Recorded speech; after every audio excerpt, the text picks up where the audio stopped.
All right, let's go over to a bombshell report by Project Veritas. A Google employee is going public, blowing the whistle on his employer. His name is Zachary Voorhees. He's a senior software engineer, and he had previously leaked company documents anonymously to Project Veritas. But he decided to reveal his identity because he claims Google called the police on him to conduct a, quote, wellness check. He now wants the world to know that Google has become a highly biased political machine by purposely manipulating its algorithms. And that's not all. To further discuss these new developments at Google, let's turn now to investigative journalist Ben Swann. So Ben, the whistleblower, Zach Voorhees, is revealing a lot of information. Many of us have suspected this for a long time. And that's them manipulating the algorithms, deciding who's credible, who's not, what we can see, what we shouldn't see. Can you expand on that a little bit?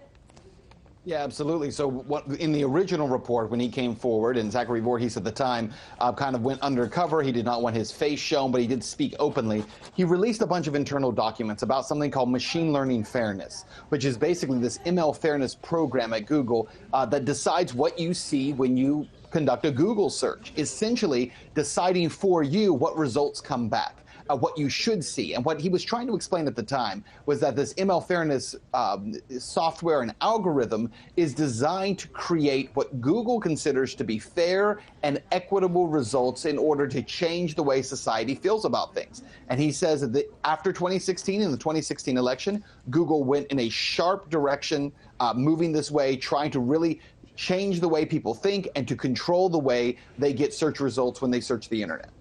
So, Ben, at one point, Zach Voorhees talked about something called a dead man switch. Let's listen real quickly to how he explains that. A dead man switch to trigger in the case that I was killed or assassinated. And so I let them know that I was willing to do that. And to protect myself. What do you make of that? Do you think his fear being a whistleblower, are those credible fears, to fear that somebody might be out there to off you? Oh, I think they're absolutely credible fears. First of all, he says that Google actually found him before he decided to do all this and decided to come forward, that Google sent him a letter. It made 6 demands of him, demanding he turn over his laptop, any hard drives he had. They wanted to begin scrubbing and deleting these documents that he had leaked. But he says that he went to 2 attorneys. The attorneys were saying they're going to make your life miserable. He set up this dead man switch to say, I'm going to release the rest of these documents if something happens to me.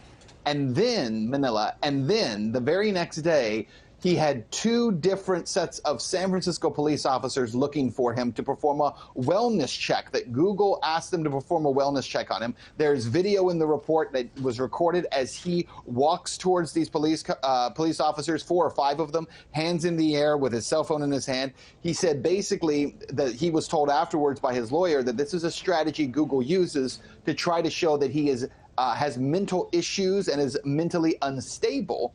The other reason he came forward is he says if he disappears or suddenly commits suicide for some reason, it would become a conspiracy theory as to why this guy might have suddenly died in some kind of mysterious way. But now that he's come out, he says, and I like the way he puts it, he is making it more expensive and costly for Google to do anything that might harm him because he's now in the public as being the whistleblower. I think it was a very smart move. Wow, yeah. So he says they were setting the stage of him having mental issues in case something else happens. Well, there you go. You know, he might, you know, he's mentally unstable. He might kill himself. That's right. And we had to call the police on him. They had to come and check on him. And San Francisco police did confirm to Project Veritas that Google made 2 calls to them to perform wellness checks on this guy, which is a pretty stunning development. Wow. Ben, another interesting part about the interview is when he explains how Google blacklists certain sites. I think we have that sound. This is a blacklist, one of many blacklists that are at Google. This particular blacklist is showing which news sites aren't going to show up underneath the search bar when people are searching on their Android phones.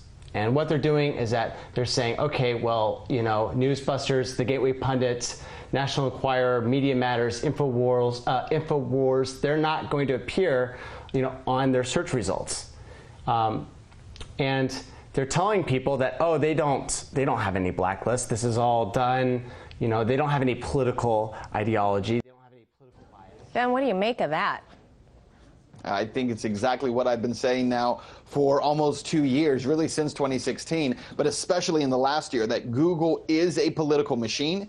Google is blacklisting sites. They are blacklisting journalists. They are preventing people on both the right and the left who are not establishment from being heard. It is their goal to absolutely control the way Americans get information, what they see and what they hear. And the idea that Google is neutral is a lie.